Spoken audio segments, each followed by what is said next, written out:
everybody, and welcome back to a Natter podcast. This is Drunken Stories. And of course, I'm joined with my long-suffering drunken co-host, Max. You alright, mate? Oh, I fucking love you. I bloody love you, I do, mate. Oh, what a night this has been. I don't know why I've got all properly. There you go. I've got Geordie late. Oh, you're late. Why, hey, man? Let's get fucking mortal.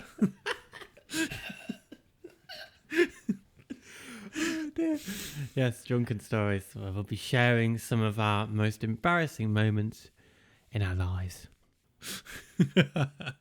When you thought it couldn't get any more embarrassing, let's dig the past up. There we fucking go, cat. Fresh. That could be the Stings, just us drinking from a bottle. The Stings can just be different alcohol noises. That's a good idea, that. So, the story begins on a stormy December eve. No, it doesn't. So basically, I'll explain it as our paths sort of crossed. I was already a few years into my drinking career. By the time I met Max, so our paths sort of crossed. Manager of drinking. I'm the manager of drinking. Yeah, fuck it, hell. Been on some nights out. This one has. Watch out. One pint, he's fucking hard as nails him. But basically, yeah. After a few years on the special sauce in town, my paths crossed with Max, and we both went to college together in 2013. So that's really when stories start to mingle, isn't it? Yeah. I don't know when your experiences with alcohol started. I don't know. Brilliant. Whether you'd experimented a little bit. Well, officer, it started when experiences of alcohol. When an undercover officer approaches you in the street. Well, fam, it appears that we are quite pissed tonight. Do you have any marijuana or any of the devil's lettuce on you? Just want to know. Let me know. Wind down your windows, son. Let's have a look. So yeah, I don't know. When did your sort of drinking career begin? I was all right, actually. I was 17. Were you? I was 17. Fair enough. When I started drinking. Yeah. Which is a respectable age. Yeah, you know. Everyone's like, oh, I was 13 when I started. But bloody hell, all right, calm down. I bet you, were you 13? I wasn't actually. I was actually, when I had my first experience with alcohol, I was 16, almost turning 17. So really, it wasn't, that long before my 18th birthday, to be honest. Obviously a year and a bit before. But no, it's sort of more at family, obviously at prom, in year 11 when you're 16. Mm-hmm. You have a little drinky poo with your mates after. You're not supposed to because you're underage, but you mate's garden, set up a tent, a few cans of Strongy, and I don't remember that much from that night, but to be honest, I wasn't that drunk because it was my first experience with Strongbow, and Strongbow is like piss. So there you go. And it's cider, and I can't drink cider anymore, so there you go. So yeah, basically my prom night was overly embarrassing, underwhelming, and yeah, we basically just made this lad cry and chucked him over a fence. Yeah, it was horrible. And basically I woke up on the trampoline the next morning, and I woke up to somebody singeing my leg hair with a lighter. As you do. I suppose you'll need to. So there you go. That's my problem. You'll need to wake up on a trampoline after a night out to bounce back, as they say. Nobody bounces back like the young'uns. When was your prom? Was it spring? Ooh. No, it's actually summer. What do you mean you slept on tramp, Pauline? What are you doing sleeping at Pauline's? Poor tramp Pauline. Well, poor tramp Pauline. That's so like evil Marge then, jeez. Homie!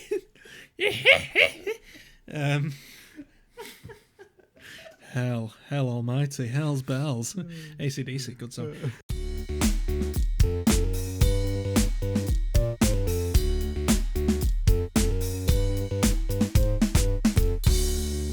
Do you remember your first experience with drink? Yeah, it was a college social, wasn't it? I was with you. Oh, We was it? went to Cool. Gibson's. Oh, man. When it was Gibson's, and we had the cocktails. Oh, I remember that. Yeah. That's my first drinking, and that was when I was just making up jokes, wasn't it? That were actually turning out all right. I just kept telling jokes, just like literally a pun after a pun, and it was just like, what? Why am I doing this? Yeah. And then I realised, oh yeah, this is what drunk feels like. It's the way that I don't think Ellis was there, but it's the way that Ellis remembers you. Apparently, it's like, oh yeah, Max made a lot of puns, didn't he? It's like, it's not the only thing he did. But there you go. If you're listening, Ellis, book your eyes, ears, in, mate. You know? You probably will be, but there you go. Shout out Ellis Bester. But yeah, that was an alright night.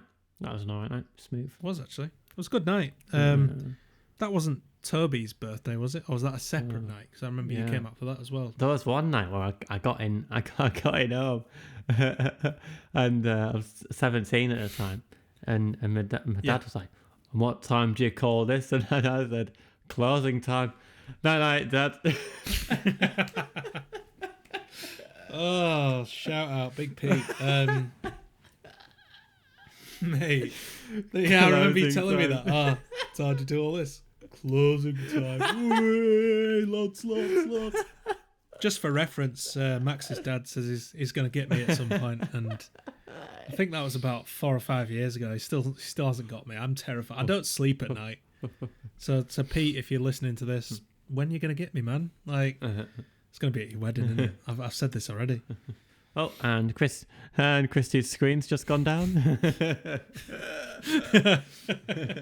So that was cursed. But yeah, that's Max's first experience with alcohol.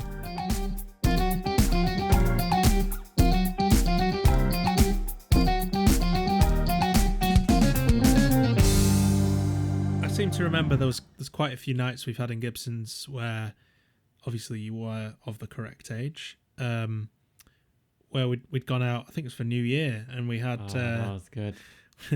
we were at the bar, and I remember this quite clearly. And I remember you asking for the drinks. You were like, "Oh, can we get 2 Terminators, please?" You know, Terminators are just a mix of like layers of different spirits all mixed into one shot glass.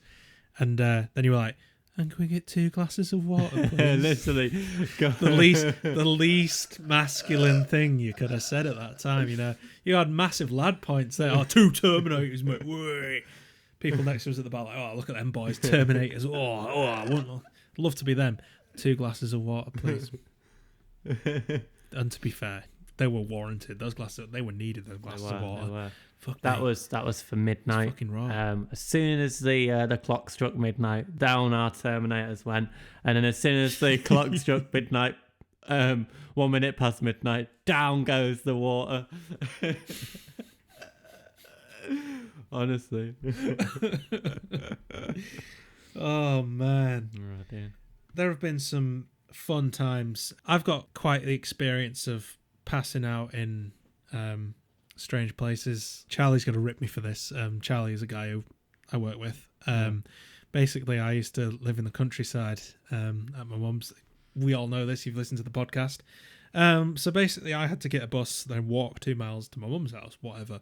It was what it was. But the last bus home at night was about 11:30. So like 11:30. By the time it got to Stonebow, it was usually 12:15. Stonebow's a street in York, by the way, if you're not from York. It got to 11:30, 11:45. This last bus would turn up, and it was, I'd call it the vomit comic, because obviously everyone drunk would be heading back in the direction of Malton. So the bus would just be full of drunk people singing. It's the weirdest experience you could have. And basically, I'd been out at mine and Max's favourite haunt. No, it wasn't. It was actually after a work do.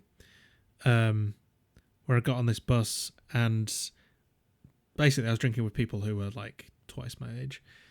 And they led me down this path of getting absolutely friggin' hammered. Got on this bus, I remember snippets of the bus, people singing "Come On Eileen" and all the classics at the top of their lungs all the way through, and I was just on the chair like, just laughing, just swaying on the chair with the bus, and somehow knew where my stop was, got off at the stop, went down this country lane, and the next thing I remember, I woke up face down on the road outside the ruins of an old abbey. And I woke up and I looked up and there was a guy stood over me with a car running. I was just in the middle of the road, face down, passed out. Wow. And I looked up at this guy and he was like, "You all right down there, mate?" It's right, very calm. Is he Australian? Like, nah. Good eye, Mike. You all right down there, Mike? I can't believe you remember. You ended up in Australia. You're right down there, mate. You're waking up in Australia. You want a fucking Foster's to get you through it there, Mike? You're going to need more drink there, son. So basically, yeah, this guy had peeled me up off the road and said, "Do you want to lift back to the village?" I was like, "Sure, man." Could have murdered me that night, I was very lucky. But on the way home in his car, I was kind of like, I'd sobered up a little bit by then because I'd had a little nap on the road, a little dirt nap. And yeah, I'd sobered up a little bit. And this guy in the car goes, "Are you Kev Bloomfield's son?" I just looked at him. I was like, "What?" And he went, "Are you Kev Bloomfield's son?" I was like, "Yeah." And he's like, oh, I'm going to tell your dad about this. Oh, I found you in the road. Woo. He's proper going off about this. I was like, oh, for fuck's sake, it would be one of my dad's mates, wouldn't it? So yeah, it turns out it's one of my dad's mates because everyone out in the countryside knows each other, you know what I mean? So there you go. One of my dad's mates picked me up. Out of all the people that could have stopped, it was my dad's mate. Great. Brilliant. What time do you call this? Sleeping on the street time. Dirt nap time. Yeah. So I was both very lucky that night, but very unlucky. I was sleeping Old Abbey. First it was Tramp Pauline, now it's Old Abbey. Bloody hell, getting about, aren't you?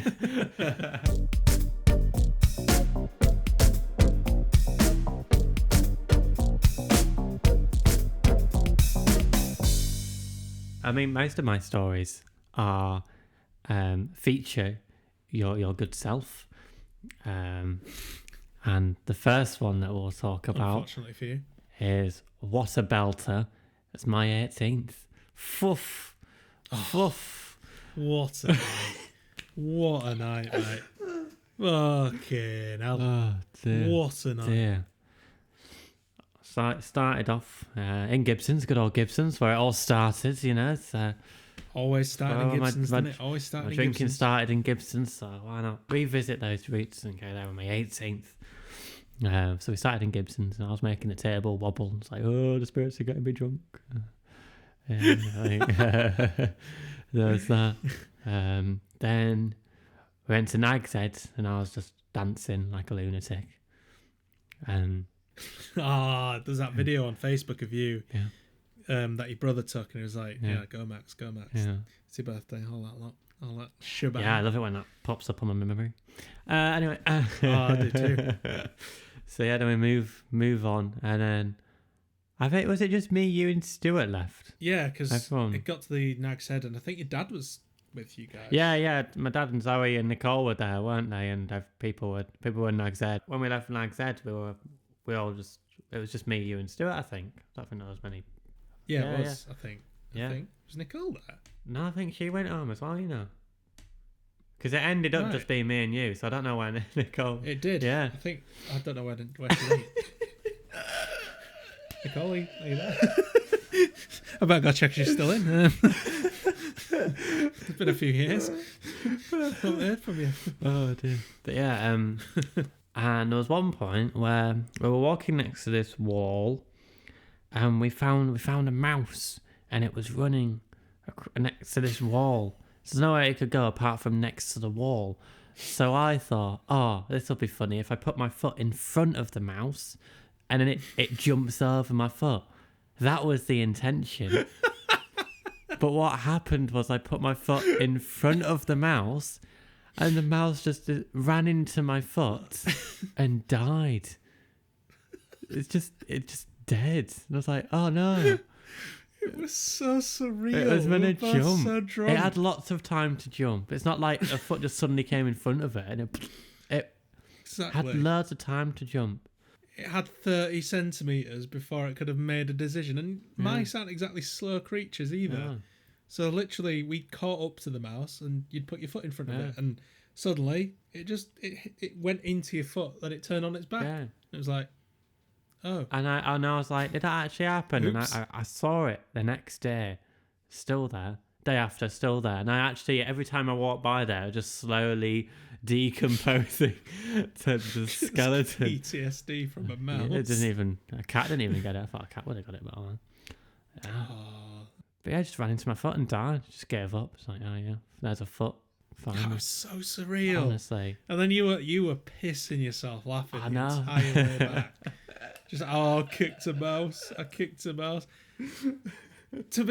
Let's just get this out there now. Like, you didn't kick the mouse; it ran into your foot. There's a difference. It's funnier just to say I kicked a mouse. Yeah, There's an actual difference. It legit ran into my foot. he didn't kick it to death. All right, he's not a monster. It ran into his foot and died. Like, what the fuck? Yeah. I don't understand. It was so surreal. That's mad. So surreal. But yeah, that was my 18th. That was a weird night. It was a great night. It was a surreal night. Everything happened on that night. It really did. I remember one of your presents that I got you was in your birthday card, and it was actually, I'd got you a condom and I'd taped it to the inside of the birthday card, and I'd put as a note in the birthday card, I'll fill this one up for me, lad, with an arrow pointing to the condom. And I just remember your brother snatched the card and he was running around Gibson's showing everybody. He went up to the bar staff and was like, look what my brother's mate got for his birthday, his 18th birthday. It's like, great, thanks, mate.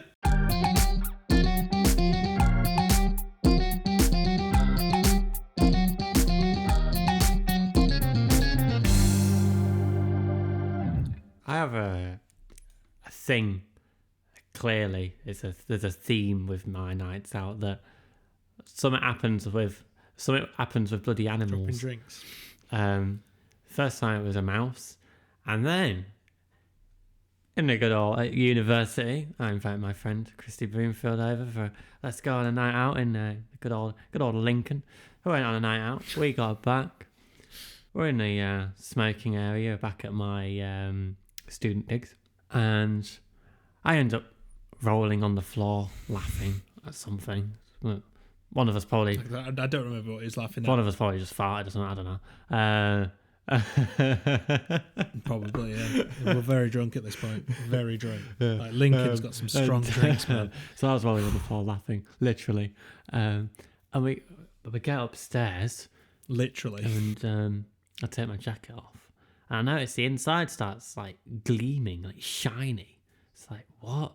I look inside. And literally, in my jacket, just covered in slug trails. Like, all you could see was slug trails. Like, how fast were those slugs? Where the fuck did they go?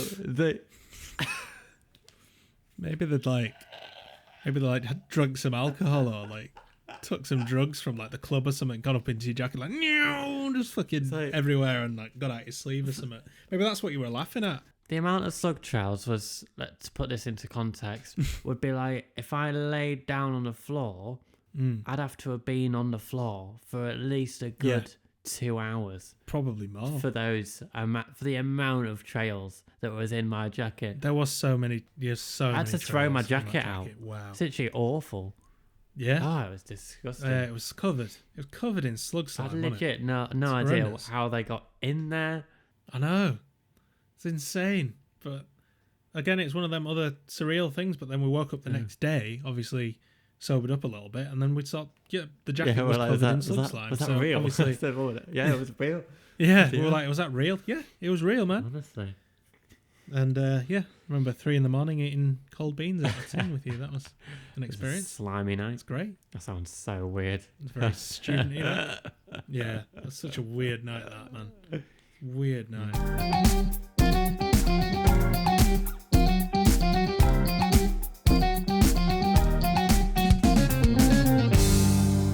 I'm going to come forward and say that I've got a drunken story which doesn't involve... which involves somebody who's not currently in the podcast to defend themselves. Basically, I'm going to talk about my first experience at quite a notorious nightclub in Hull called Spiders. And it's a nightclub that sort of gears itself towards probably more alternative types of people. I say that without offence intended, obviously.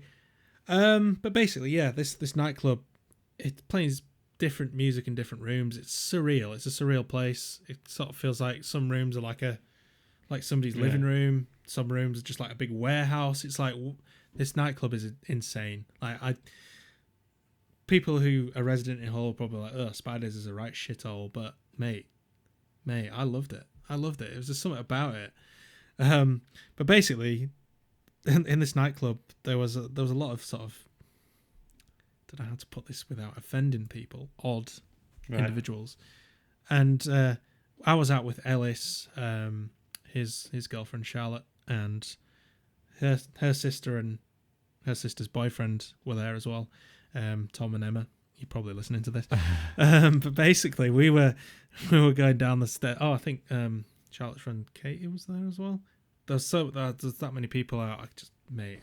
But anyway, going down the stairs at the time, and as we're going down the stairs, this lady took it upon herself to chat my friend Ellis up, and she was like, "Oh, hello, gorgeous," like that, and sort of like almost rubbing down his chest.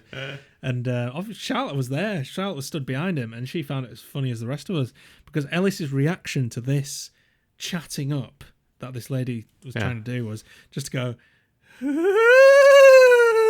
and just carry on running, sort of walking down the stairs, mate. We took the piss out of him probably for a good year about that. We were all pissing ourselves laughing at the way he just went. And later on that same evening, we were in the upstairs bit. We'd gone up and down more than friggin' my bed does on Valentine's Day. And basically we'd gone upstairs. This is a cursed episode already.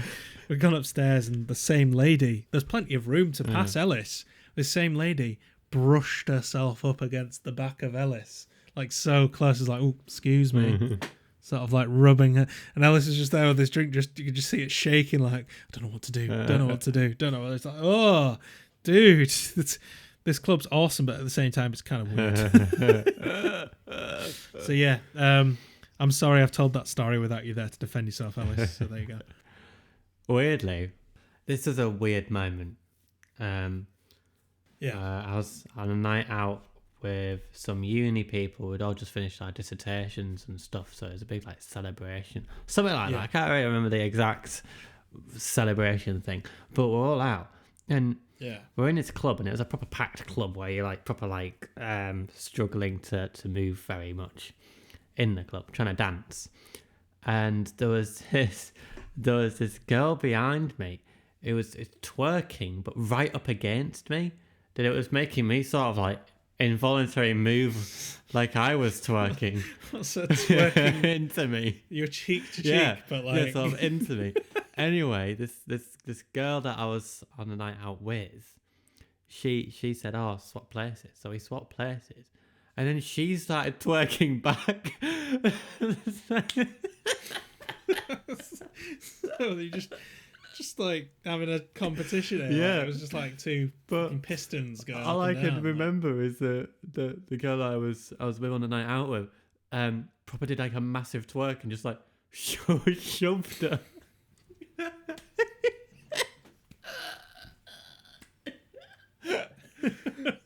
She was like, there you go. I was like, oh, thank you.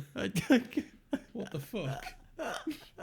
Just imagine like this big twerk and the girl just flying across the room at the other side, like, wow. It's so surreal. That's insane. And I was like, I remember watching and weird. thinking, society's got weird. Is this what people do now? This is... Yeah, I can't imagine witnessing that. That's surreal, man. That's what. Well, at least it's not a slug in my jacket or a mouse on my shoe. Twerking someone else off you. A twerk off.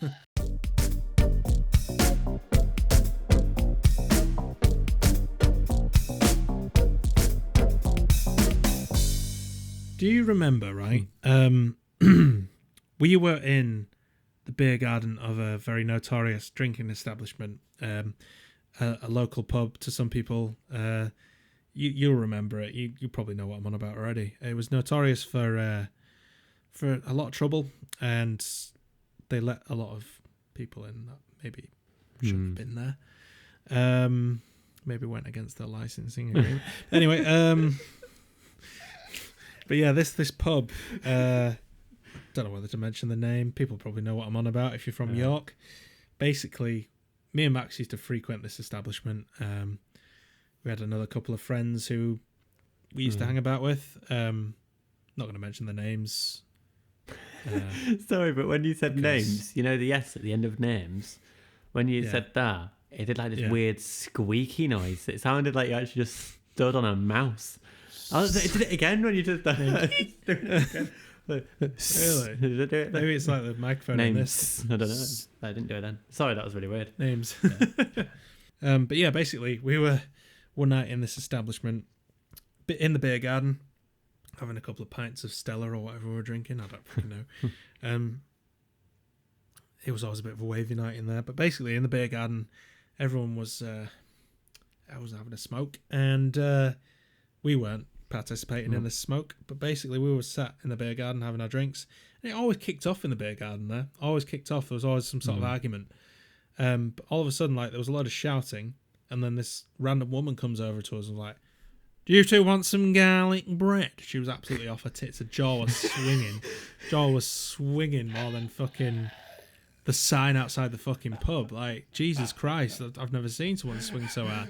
But yeah, basically, "You want some garlic bread, guys?" I was like, "Are you going to put something on it?" Like, she somehow, I don't know, through my infinite wisdom, found a way to a kitchen there and asked for garlic bread and got garlic bread. Yeah. They gave this woman who was clearly off her tits garlic bread, and credit to her, she brought it over, and we very, very reluctantly took a slice each. But it's nice garlic bread, to be fair.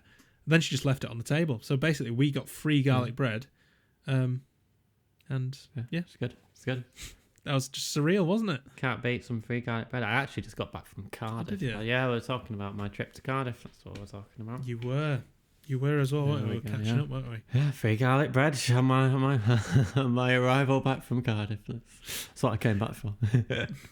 You came back for that pub as well, like, because things like people shitting on the floor in the toilet and in front of a door as well that swung open and shut quite violently. Somebody shat in front of the door, and basically the door had swung shut violently and it just smeared it on the floor, and the pub barkeeper had to clean it up. I remember him moaning about that, saying somebody shat on the floor. Shout out Fabio if you're out there listening. Legend, mate, legend.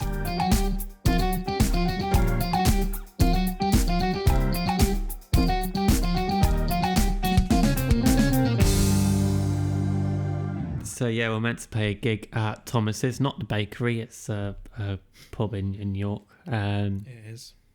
It's very good. Check it out. So yeah, we're meant to play a gig in Thomas's. It wasn't just us playing the gig; there was other people playing the gig, and we had a slot in which the time in which we were to play, and I decided to go and get some chicken nuggets because a girl called Anna, shout out to you, Anna. I don't know if you listen to these. It was doing a course with. It was a brand new course. It's like a social event where you get to know the people on your course. And she was on mine, so I thought, I'll get to know her and I'll show her where McDonald's is. So I took her to McDonald's and we got some chicken nuggets and we're slowly strolling back and sort of just getting to know each other, starting the course and everything. And then I arrived back to Thomas's, and I don't even go straight in.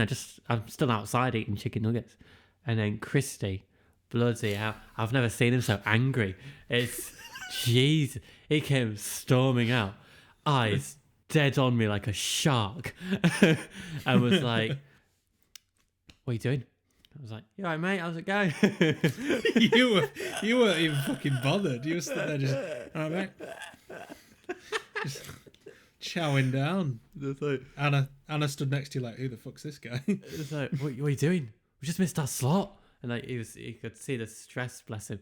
And I was like, oh, shit, seriously? So mouthful of chicken. Oh, really? Oh, no way. And he's like, What yeah, for? yeah. And I was like, oh, can we not do it there? And then he was like, oh, well, I'll go see.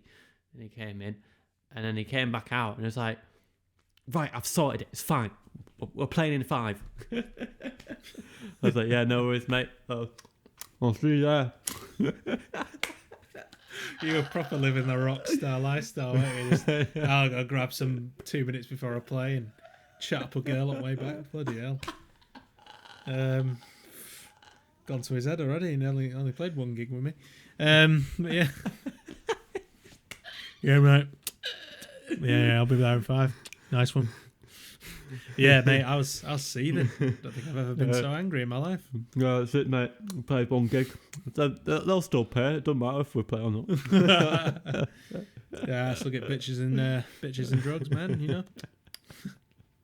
But wasn't that the night where it was the night that put you off whiskey? That night, wasn't it? Yeah, it was indeed. Yeah, the receptionist from the college bought me and Christy a glass of whiskey, and I thought it was a shot, so I downed it. And it was ruined. Scotch, by the way. Oh, it Scotch! was Scotch. It ruined me. It was proper stuff. Yeah, it ruined me. Yeah, I went to a different place, and I got, it was like 2 for $5 on Budweiser or whatever.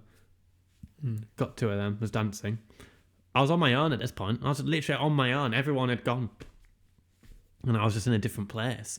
And I was dancing with my 2 Budweisers, and I was like, "Oh God, I'm gonna be sick." So I went and puked in the toilets. And then I wanted to fall asleep on the floor, but I was like, no, Max, you can't fall asleep because someone will just kick you out. Someone will burst the door down and you're going to have to pay for the door or whatever. So I managed to get myself up, just vomited in the toilet, got myself up, wiped my mouth, went up back to the bar, ordered 2 more Budweisers, and just carried on dancing. And I didn't even go home. It's like, you know what, the night's still not over for me. The night's young, boys, the night's young. So yeah, but yeah, I can't do whiskey anymore. Still can't. I can do very weak whiskey and coke. Right. Yeah, no, can't do it. Yeah, that's put you off whiskey forever. You, from what I recall you telling me, ended up at Tesco, didn't you? Yeah, we licked the windows at Tesco. Every little help. Because there was another lad from college who worked in Tesco at the time, and yeah, you turned up there, didn't you, before they closed, and you were sort of waving to him through the window, yoo-hoo, running into the window like, I think he was telling us to fuck off. So we started licking the window. Yeah, so we started licking the window because that's what you do when someone tells you to fuck off. Just start licking window. Fuck off. This was definitely a time before COVID, just to put that out there. Yeah. Yeah, we used to lick windows before COVID, man. Used to lick door handles. Used to, like, when you're just working in the kitchen, you used to lick the floor as you walked along. Dirt off people's shoes. The auto glass adverts before COVID. Someone been licking your window. Auto glass repair. Auto glass replace. Window cleaners were very, very, very much needed before COVID.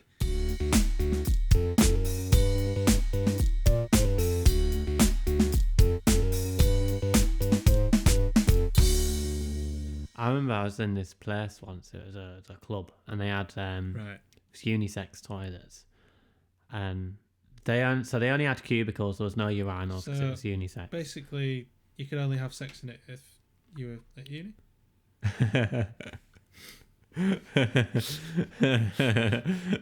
I was at uni, but no. So these unisex toilets. So there was no urinals. It was all cubicles, and I was in obviously one of the cubicles, and from underneath, like obviously you got your wall, and then the next person, the next cubicle, and a hand came from underneath with like a bag of obvious illegal substance inside, like just a silent hand. And I was like, no words, nothing. So I didn't know what to say, so I just shouted pretty much, "I'm all right, thanks." And then they moved their hand back. But now thinking about it, it's probably not the best thing to shout in a cubicle. That's probably weird if you heard that. Just me. I'm all right, thanks. Just the guy selling perfume and lollipops in the toilet be like, eye, lips, eye. He's all right, thanks. I didn't ask. Yeah. But yeah, that was weird. It's an experience. Uh-huh. Didn't know that's how that works, but there you go. No, Yeah. It's a very strange marketing strategy, have to admit. I mean, who makes a cup of tea in the toilets? Why do you need sugar for your tea in the Fucking hell. I'm all right for 2 bags. I've brought my own. All right, thanks, mate. You're just there boiling kettle and everything. Fucking hell. You got any? Have you got any mug shots, mate? Got any pasta in a cup? Well, kids, we've just undoes his coat. Well, I've got Yorkshire tea. I've got Asda's Own. I've got Tetley's. What are you picking, mate? I'm all right, thanks. Jesus Christ. Yeah. Wow. That's strange, man. Surreal.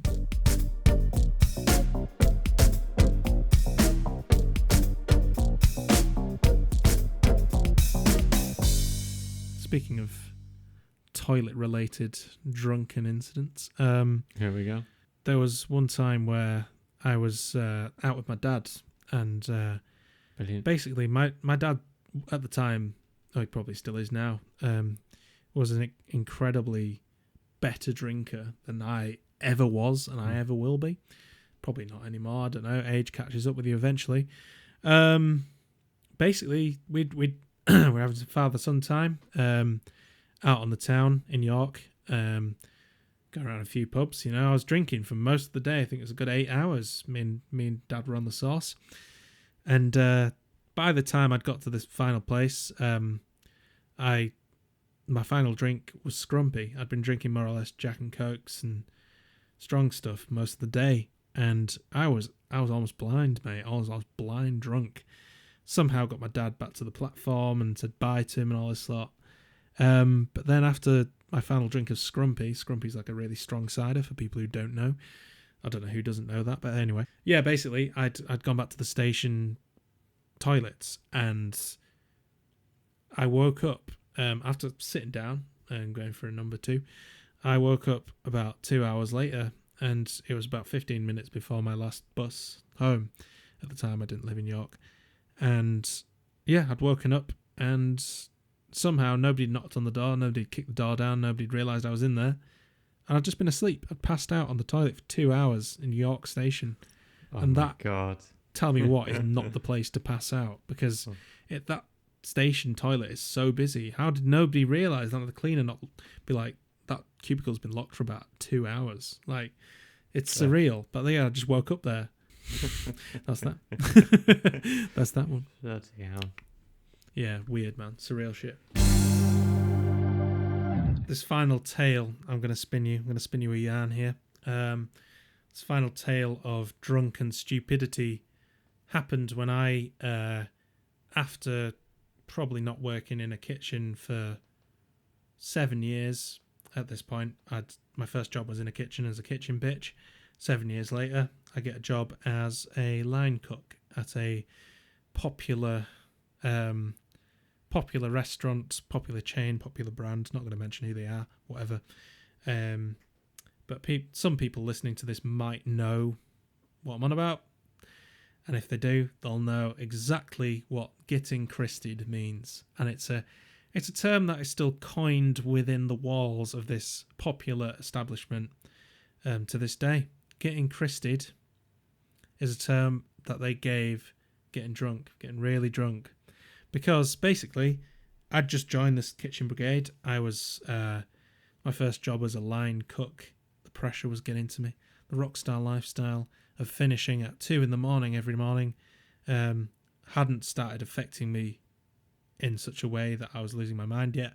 So I was kind of like, it got to my head. I was like, I've got to prove myself to these chefs. You know, it was somebody's leaving do. Didn't know them very well. So I was like, okay, I'll go to this person's leaving do. Waiting staff, basically, let's say. It was waiting staff. A member of waiting staff, they're leaving do. And basically, I just joined this brigade. So I was like, I want to prove myself to these chefs. And that is probably one of my sole biggest mistakes with drink that I've ever made. Because basically, we played a game of beer pong, which again, if you listen to Unpopular Opinion, beer pong's overrated. It's a bit of a boring game, to be honest. But we're not going into that now. But basically, we're playing a game of beer pong. We're playing all drinking games, as you do, Ring of Fire, beer pong. And I wanted to prove myself, so I was necking all these drinks. Like, I'll have it, yeah, I'll have it. I'll take one for the team, yeah. All these drinks, trying to prove myself. I'd not eaten. I'd done a 14-hour shift. I'd not barely eaten all day. I'd had probably a half an hour break in that entire shift. I was fucked. I'd not eaten all day. And basically just after I'd put the mops back in the mop cupboard, we'd done all the floor, everything's gleaming in that kitchen. Yeah. They came up to us with a tray full of amaretto shots. I was like, Christy, you're having amaretto shots. I was like, I had a couple of amaretto shots. Like, way. Started playing beer pong, started downing all these drinks. And let me tell you, these drinks weren't weak. This was like cups of Jack Daniels, these red Solo cups of Jack Daniels, like half full of Jack Daniels, like neat Jack Daniels. I was just like fucking, after a couple of them, I couldn't feel my fucking soul, you know? It wasn't weak stuff. And Jack Daniels, and then I mixed that with wine, vodka and orange. I mixed that with beer. Bad mistake, man, because people were saying to me it's the fastest they've ever seen someone get drunk in their lives. And within 20 minutes, I was fucking hammered. I could barely see. I could not remember anything. Like, the last thing I could remember was everyone leaving and was all going towards this first pub. Yeah. And that's it. That's the last thing I can remember. I can remember snippets of being stood outside this establishment with a fag in my hand. And the next thing I remember was basically the kitchen porter, this big African dude. Shout out to Morrow. Probably doesn't listen to this, but anyway, he's a legend. Basically, I just remember him slapping me in the face and saying, Chris, wake up, and like, have some coffee. And then I sort of like, I'd passed out on the pavement outside McDonald's, opposite McDonald's. Bouncer knelt over me, put me in the recovery position, whatever. And because I can't just leave you there, but I was puking everywhere. I was just puking. Wow. And basically, what my colleagues had done at the time, had done. Shout out to them for looking after me, because I probably would have ended up in custody or hospital or worse if they'd not intervened. But basically, the kitchen porter carried me and they'd flagged down an ambulance. So the next thing I remember after him slapping me in the face was waking up with the paramedic stood over me, needle in my arm, and them just saying, "Oh, you're back with us." I was like, "What the fuck?" Because they'd given me like this antiemetic, which is basically it. At this point, I was on the dry heaves, so it was just to stop you throwing up. Basically, they gave me an antiemetic and like it calmed the vomiting down, and I sort of came round a bit at this point, and I was like, "Oh shit, I've really fucked up here," because I was just sat in the back of an ambulance, and this person whose leaving do it was sat with me, and I, to this day, I still feel bad that I sort of ruined that night by being a drunken asshole. But basically, they'd rung Nicole, and Nicole had to get up at 3 a.m. and come out to this ambulance, and she turned up. She'd walked into town, turned up at the ambulance doors, and basically the ambulance staff were like, "We can't take him. We can't take him home. We're not a taxi service." Quite rightly so. A bit of a waste of their time. And, if anyone's a paramedic and they're listening to this, I apologise. But it wasn't really my decision to go into the ambulance. It was more the people who were looking after me, and kind of thankful for that a little bit. But Nicole turned up, and then she had to ring her mum at 3 a.m. So my mother-in-law, shout out Jeanette, probably don't listen to this, but anyway, came and picked me up at 3 a.m.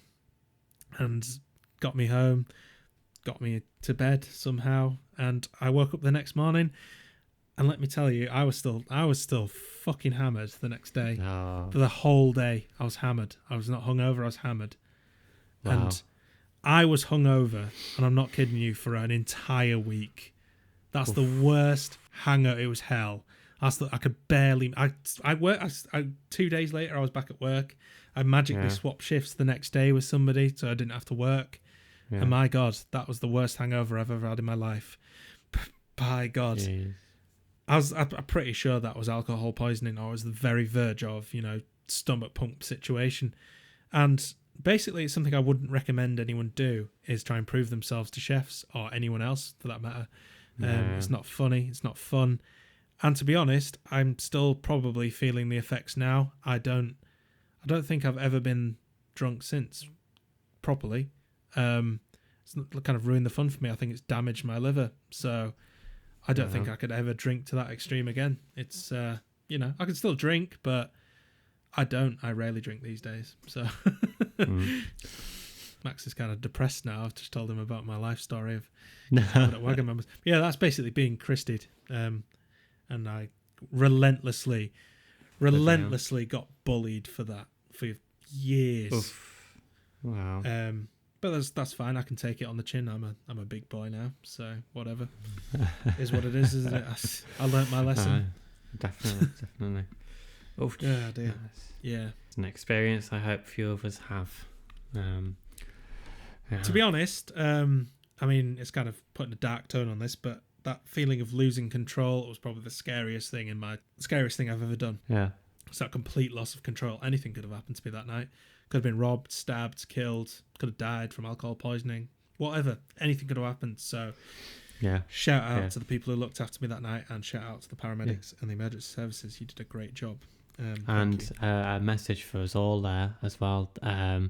Despite this episode being quite funny and upbeat about drinking, just remember that you just got to be careful when you do go out drinking, and drink responsibly, and think before you drink. There you go. Yeah, absolutely. At the end of the day, alcohol is a drug, isn't it? It's not. It's nothing else. It's a drug. It's poison. You're putting poison in your body. But whatever. Like, we're not judging you for drinking.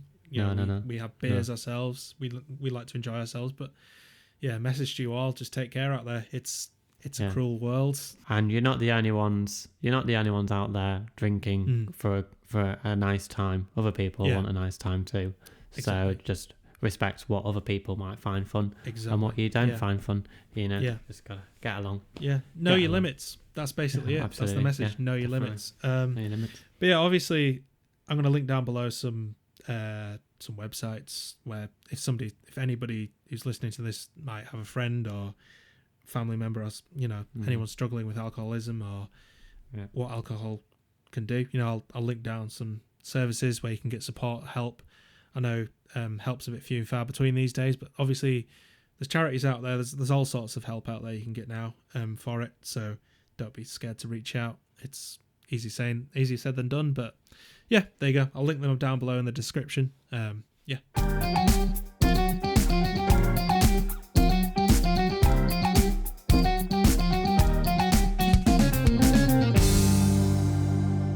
Thank you everyone for listening to this episode of A Natter of Fact Drunken Stories. It's been great having you all here, even though we can't see you. It's participation that counts, Brilliant. Thank you. Bye-bye. Take care. Take care, everybody. Goodbye.